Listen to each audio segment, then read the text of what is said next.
Well, hello friend. If you clicked on this video, I'm guessing you have either had a problem with growing hydroponic tulips, or you really want to grow hydroponic tulips and you're really kind of curious what issues you might encounter. So today I'm going to talk about two things that we've encountered this season. We also encountered one of them last season. So I'm going to talk about those two things so that maybe it'll help you be aware in case you do want to grow tulips in the future, or if you're having an issue right now, maybe this will help you solve the issue. So stay tuned. Hydroponic tulips are one of my absolute favorite crops to grow.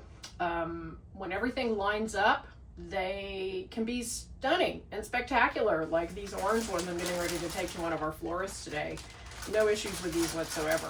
But when things go sideways, you probably are going to think, oh my gosh, it's something that I did. And sometimes that can be true because they definitely are sensitive to their environment. You have to really be on top of temperature, water, what you put in the water, and the amount of light that you give them. So, but sometimes there are things that are way beyond your control that you won't even know until your flowers bloom. So let's talk about a couple of the issues that we have seen this season.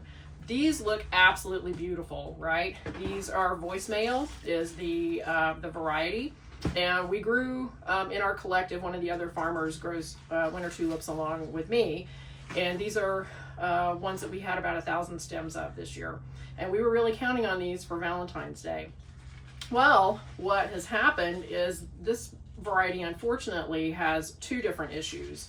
And I will show you what both of them are. Actually, let me show you first. This is what a healthy, normal tulip should look like. One strong, sturdy stem coming out of the bulb. Sometimes, though, a bulb can have something happen in the curing stage or right after it's been harvested or how it's been stored. And you won't even know that until your flowers bloom and you start to harvest them in the tray. So look at what these have done. This is called meristem or double nose, and I'll probably have to do some close-ups. I don't know if the camera will focus on this. I'll do some close-ups. What has happened is we've got multiple stems coming out of one bulb, and each one of these has a little flower bud in it. So it was trying to force all of these stems to make a flower.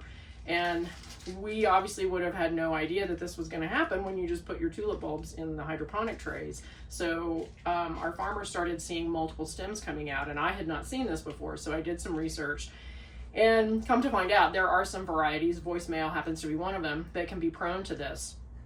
So there's not really a lot you can do at this point. When you see all these multi-stems, it doesn't really make a difference to snip everything off because the energy has already been sort of split in this bulb to try to force all of these stems to make a flower. So while we have an absolutely beautiful flower here, they're obviously a little bit short, which, you know, you can sometimes work around those. But the other thing that this variety has done, in addition to the multi-stem, is stem topple. So look at this. This is what happens when the calcium uptake is inhibited in some way. And sadly, sometimes you won't even know this because you're looking at these in the tray and they look just fine. And you start to strip the bottom leaves and you pull it out and womp womp, your tulips bend over like this and there's no recovery. I suppose, and actually I have done this, if you wanted to snip this off above the little pinched area here, you will be, I'll do some close-ups of this, you'll be able to see where the stem has just basically constricted. You could snip it off above there and have these super teeny tiny little blooms. If you had maybe little teeny tiny bud bases or something, you could still enjoy them yourself, but hardly anybody's going to want to buy these, and base life obviously not going to be very long.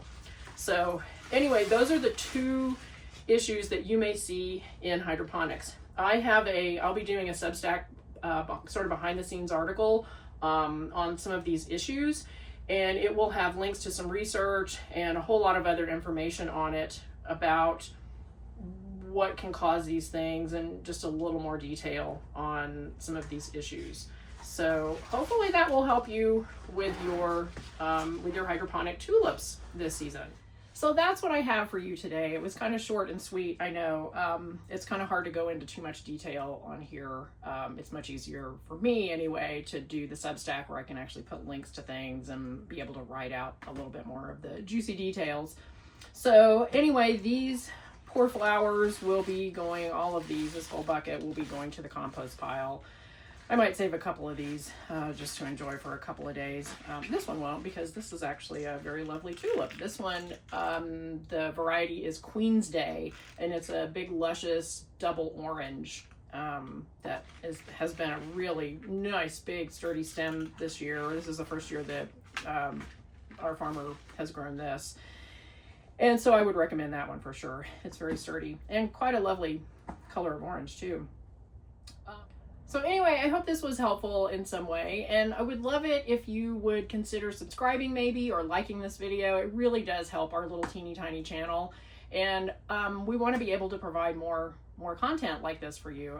There's a whole lot of different topics I think that we could easily cover in flower farming, and so if you enjoy flower content, give us a little bit of a thumbs up, or maybe even share a comment. I love really connecting with people out there, and I love getting comments, good or bad. You can be critical if you want. We've had a few people critical on some of our past podcast episodes, and I'm happy to address anybody's question or comment.